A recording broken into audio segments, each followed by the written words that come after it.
The following program is presented by Pro Sound and Video. The following program is presented by Pro Sound and Video. On today's episode of Broward Teen News, we're here at the home of the Lightning to find stories in our community. Alessia covers a local metaphysical shop. And much, much more.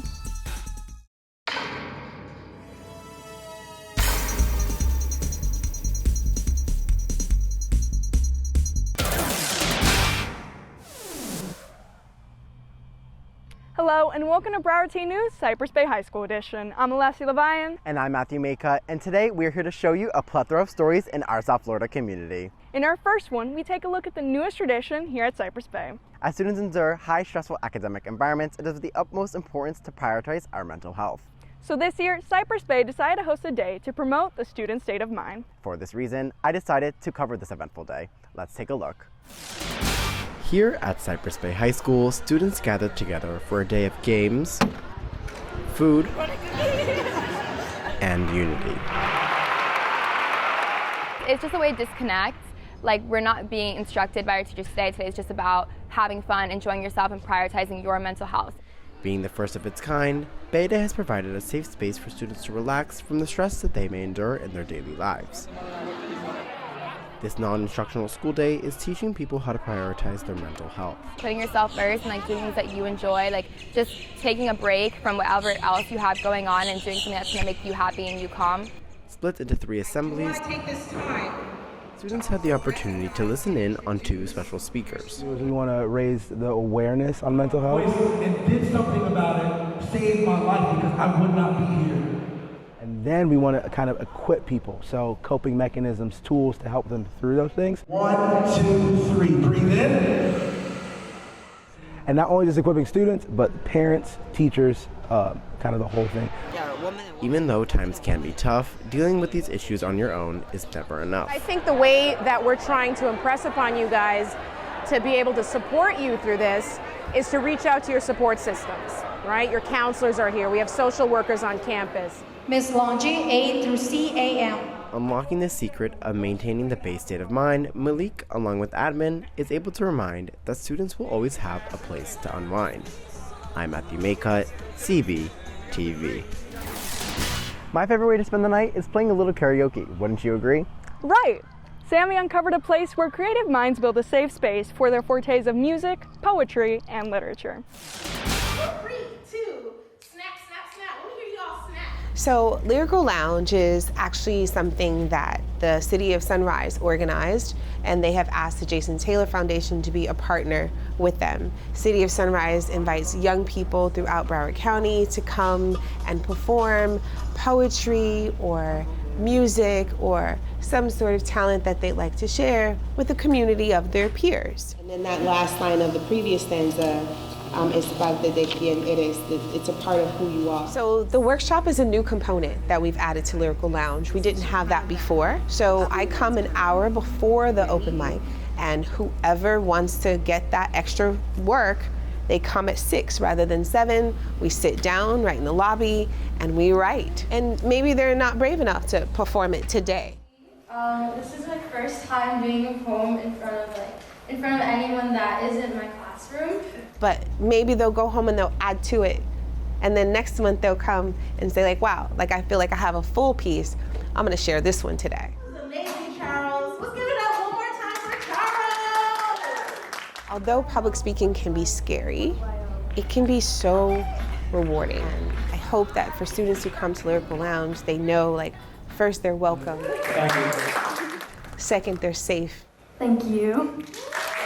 Third, they are in fact worthy to be heard. Thank you. I got really deep. Running a marathon can be quite the daunting task. So what happens when you put 90-degree weather, rotten apples, and rat poison into the mix? The result you get is the 1904 St. Louis Olympic Marathon. This would be the first time the U.S. would host the Olympics, and needless to say, they were pretty poorly organized. And with the marathon being at its forefront, its downfalls were a huge reflection of the games as a whole. The track was made up of 7 hills, had only 2 stops for water, and had roads of dust and cracked stone, causing only 14 of the 32 runners to finish. Thanks. One hurdle runners faced during the race was the severe lack of water they were given. In order to bypass this, one runner by the name of Thomas Hicks was given an unusual mix of egg whites and rat poison to get through the race. Despite this, he still managed to cross the finish line, but we'll check back on him later. Hey, over here! Runner Fred Lors thought the same thing. In fact, to get a leg up on his competition, Lors hitchhiked his way over to the finish line, only getting out of the car to run the last 5 miles. Thanks. Once word got out that he cheated, his first place medal was revoked and he was disqualified from the race. Thanks. But the most interesting runner of the race was none other than Felix Carbajal, who trotted his way up from New Orleans to St. Louis, reaching the starting line minutes before the race even started. But that's not all. His insufficient funds prevented him from getting food or water, leaving Carbajal to compete both famished and thirsty. What did he do to get by, you ask? He unknowingly feasted on some rotten apples in an orchard near the track. Despite this, he still managed to finish in 4th place. So who placed first, you might ask? Well, it was none other than rat poison enthusiast Thomas Hicks. Crossing the finish line, being carried in by his 2 other team members, Hicks lost 8 pounds during the race and famously said, "The terrific hills simply tear a man to pieces," referencing the 7 hills on the track. Finally, it's over. And that's probably what many runners thought when they finished 1904's most grueling marathon. Second again? I thought the car might have helped. Wait, no, I didn't cheat, I swear. Dang it. I'm Samantha Perez, CB-TV.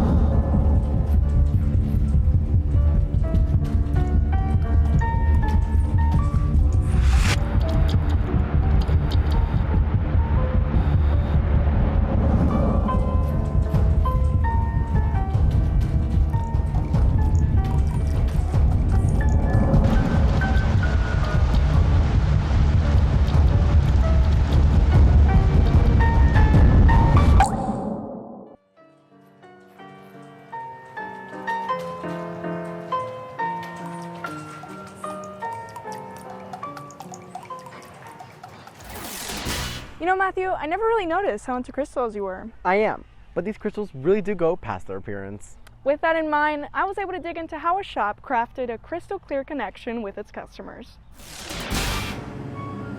Within a quaint Plaza Liza shop, known mostly for its charm and galore of gems, herbs, and more. We also have like a variety of things of like events, candles, tarot. We also have like a lot of crystals. But when you take a closer look, the people are the hidden gems. I like to think of Qunubus as like a safe space for anyone. And it's more than just like a retail store or a metaphysical shop for me and for all of us who work here. We come here because we enjoy like having these day-to-day conversations with people. We enjoy like, you know, kind of being there for people. You're like, oh, okay. You could say that adversity here builds people up more than it brings them down. I went through a period where I was in a really bad abusive relationship, and that's where I kind of took that step for myself to try to better myself even more, and that's where I kind of started seeking that whole spirituality and like just becoming whole and finding the power within.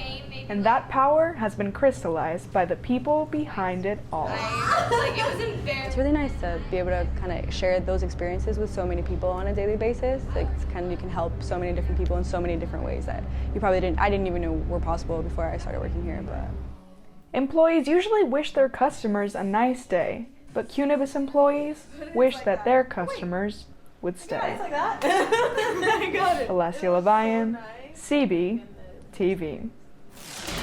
Technicolor. Whether you knew it at the time or not, you've probably seen a Technicolor movie. Think Wizard of Oz, The Godfather, Singing in the Rain, etc.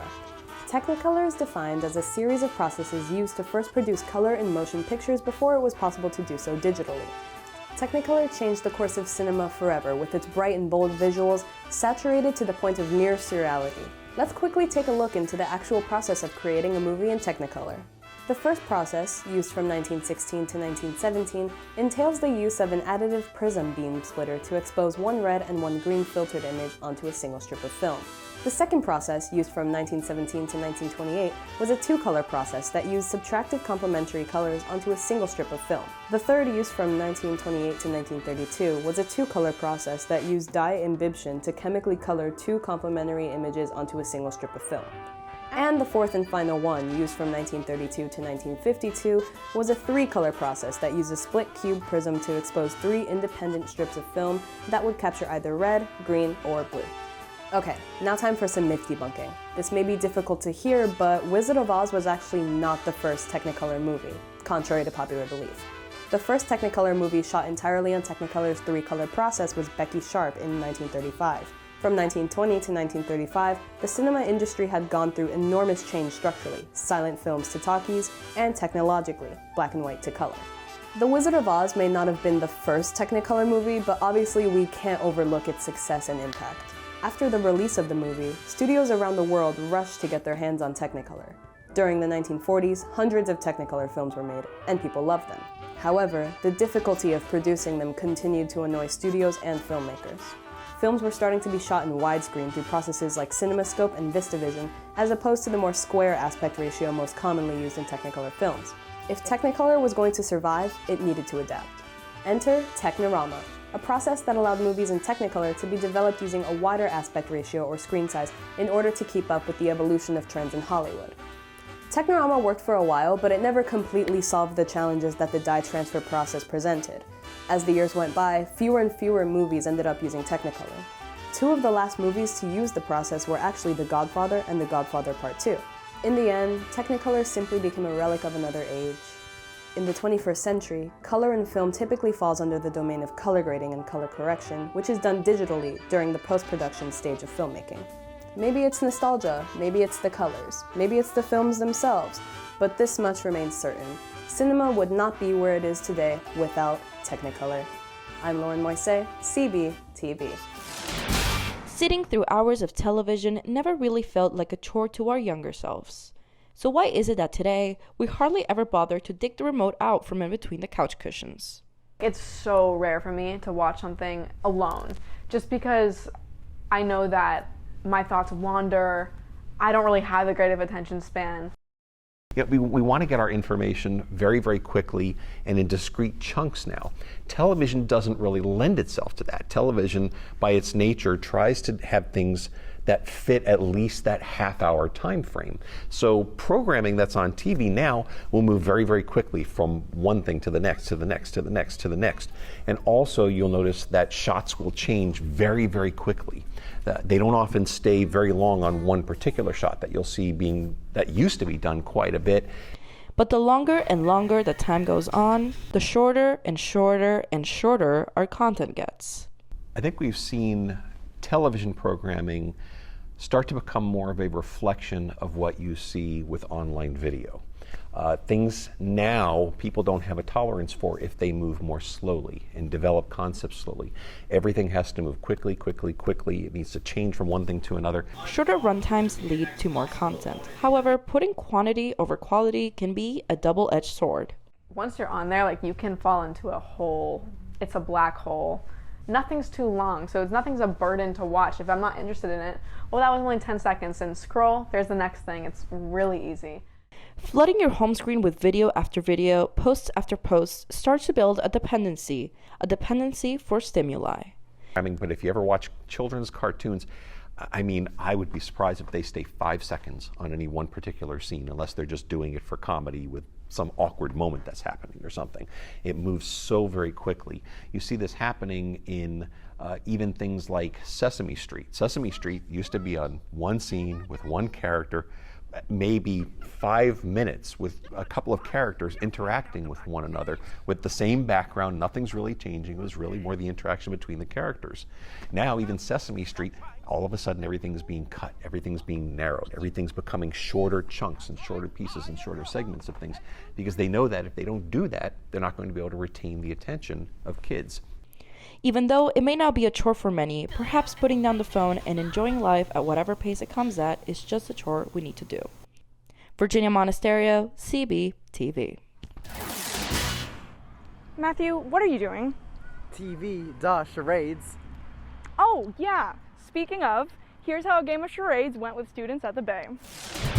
What's up, Cypress Bay? I'm Matthew Maka, and today we're going to be playing a little game of charades with the Bay. I bet you didn't get that one. So we're all matching. Oh, we're all matching. We're all matching. So it's a game of charades. We have 3 different levels.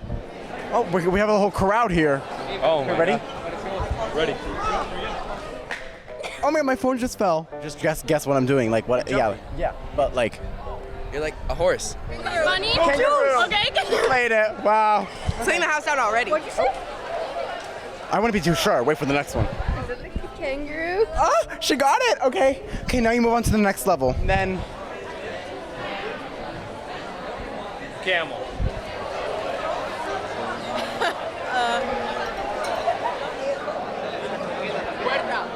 A card, ATM. I don't know. A mailbox. You're the mail delivery. I don't delivery mail. Mailman, bro. Mailman, yes. Mailbox. Oven.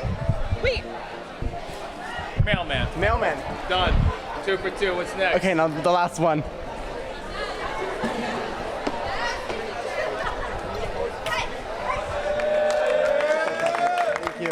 Thank you. Elsa? Elsa, girl. You're dramatic. What? Dramatic. Dramatic? No. Invisible box shot. No. Oh my God. Barate. Come on. Stage fright. Yes! Woo! That was it! Woo! Woo!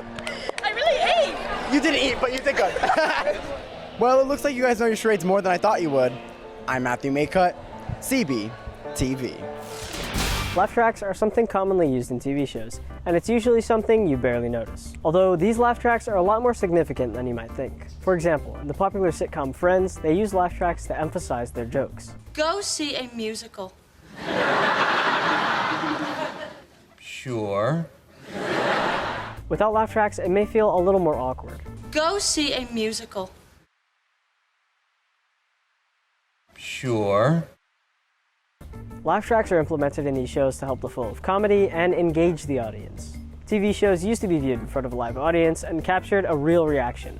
But after the 1950s, they started using recordings so that the laughs would be perfectly timed. Laugh tracks can change the entire mood of a show, and to prove how powerful they are, I added laugh tracks to this scene from Breaking Bad.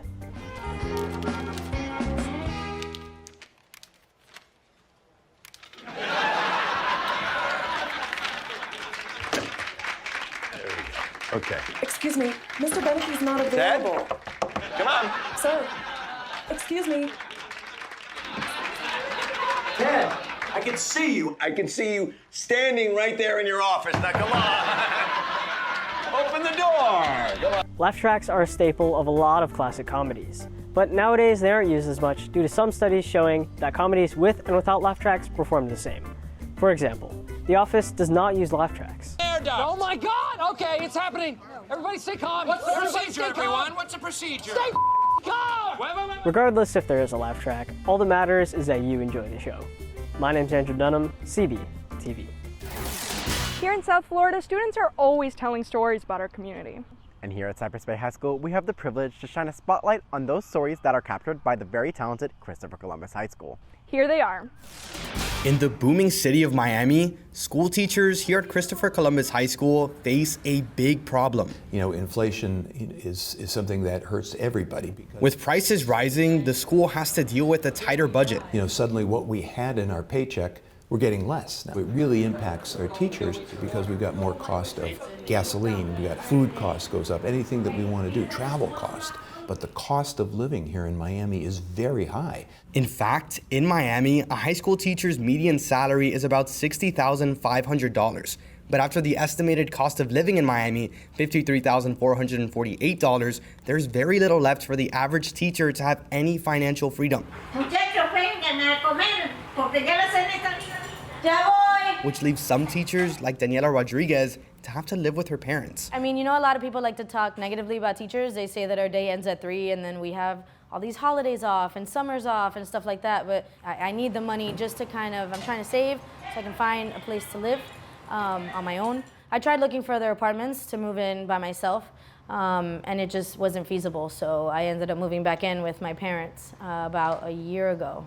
Other teachers, like Keith Crossman, are taking a different approach. I just decided to look at a place up north. The prices were a little bit cheaper, got a little more land, a little more bang for your buck. Instead of living with relatives, Crossman decided it was best to simply live outside of the city.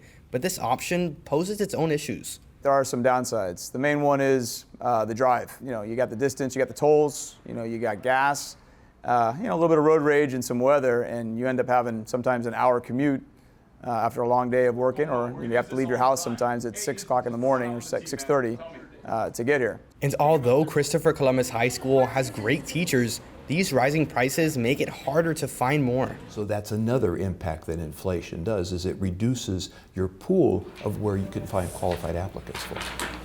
Thank you. You're welcome. Here in Miami right now, it's become pretty much impossible for a person working an average job like a teacher to be able to live on their own, and hold their weight as an independent person.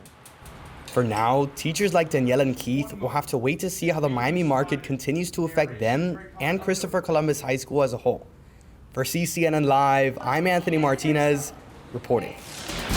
In Miami, an idea of fun in the sun may be palm trees or sandy beaches. But to the residents of Coral Gables, the Venetian Pool has been providing this exciting experience for almost a century.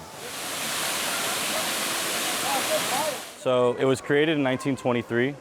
This used to be a coral rock quarry. In 1924, it opened up as the Venetian Casino, and that's when it became a pool. Yet despite its unconventional start, Venetian Pool was a hit. Like, it was more of a place of gathering where people would come and hang out and dance and party and all that stuff like that. And the success of Venetian Pool has flowed from generation to generation. I've been coming to the Venetian Pool as long as I can remember. My nana used to bring my parents used to bring me and my siblings, and hopefully I'll take my kids here whenever I have some in the future. And this family tradition serves as a testament to the legacy Venetian Pool created. The mayor of Coral Gables, Vince Lago, states, "The Venetian Pool has been the site of countless community events. They've been a great partner, and it has truly defined itself as an important piece of the culture of not just Coral Gables, but Miami and the United States as a whole." It is a historic facility. It's 98 years old. It'll be 102 years on 2024. And just maintaining it and making sure that it stays historic is probably the biggest challenging and one of the most accomplishing things that I do here. And even as the crowd drives off after a long day of fun in the water, the Venetian Pool will continue to spring life into Miami's culture, one splash at a time. For CCNNLive, I'm Juan Carlos Chaui, reporting. A couple weeks ago, the Cypress Bay Lightning faced off against the Flanagan Falcons in a heated match. Here's Alessia covering the game. The Cypress Bay Lightning took on the Flanagan Falcons in a showdown that'll surely go down in history. Straight out of the gate, the Lightning started off on an electrifying note with a field goal in the first few minutes of the game and making a swift touchdown with 7 minutes left to spare in the first quarter. The crowd went wild, supporting in all blue. The Falcons struggled on offense, while the Lightning remained on top by the end of the quarter with a 10-0 lead. Defense on the Falcons side was holding up strong in the second quarter, but the Lightning fought back. Shortly after reaching the 50-yard line, the Lightning picked up a pass from the Falcons, bolting through their defense and making it all the way to the 38-yard line. Although Cypress took the game by a storm at the start, the Falcons went head-to-head with the Lightning, intercepting multiple passes throughout the second quarter, leaving it at a close game heading into the second half. Early in the third quarter, the Falcons took flight into home territory, landing on the 7-yard line. The Lightning slipped up on the slippery field as they stopped short of a touchdown, but managed to charge into the Falcons' nest with a striking throw that led them into the red zone for a touchdown. With the Lightning still in the lead, they continued to intercept the Falcons' offense time and time again. Cypress's strong offense remained energized in the fourth quarter, but the Lightning defense faltered in the face of Falcons as they scored their first touchdown. The Flanagan Falcons went for the 2-point conversion, but it was not enough as the game came to a close with a score of 31-8. This win is the first of many for the Cypress Bay Lightning this season. Alessia Levian, CBTV Sports. As students, we have the power to make an impact through public service. Here's George Altuna sharing his story about how he strives to make change. Thank you, Madam Chair. Hello, my name is Jorge Altuna. I am a 17-year-old and I am your 2022-2023 student advisor to the Broward County School Board. So Broward County is made up of around 260,000 students. My job is essentially to ensure that every single one of those students has a voice. Students are allowed to meet with not just their school board member, but us, the student advisors, so that we can become a channel and a liaison between the school board and the students. So for this school year, my first priority is to make sure that students have access to voice their concerns and their questions or issues to not just myself, but their respective school board member. I just think that by devoting myself to public service, I can foster communication and I can promote positive engagement. I also like to introduce speak ups, speak outs, and roundtables. Too often, many young people, and especially people in younger generations, feel discouraged or demotivated to get involved and speak out. In my perspective, we are the people that should be getting the most involved. Policy affects our future, and whether someone older than you is telling you, no, don't do this, I heard many no's, and I became student advisor. Take the no and turn it into a yes. With that, I'd like to yield back the remaining balance of my time, Madam Chair. Well, that wraps it up here from Cypress Bay. I'm Alessia Levian. And I'm Matthew Maka. If you would like to see more stories like this, make sure you check out the Broward Teen News Facebook page. See you next time.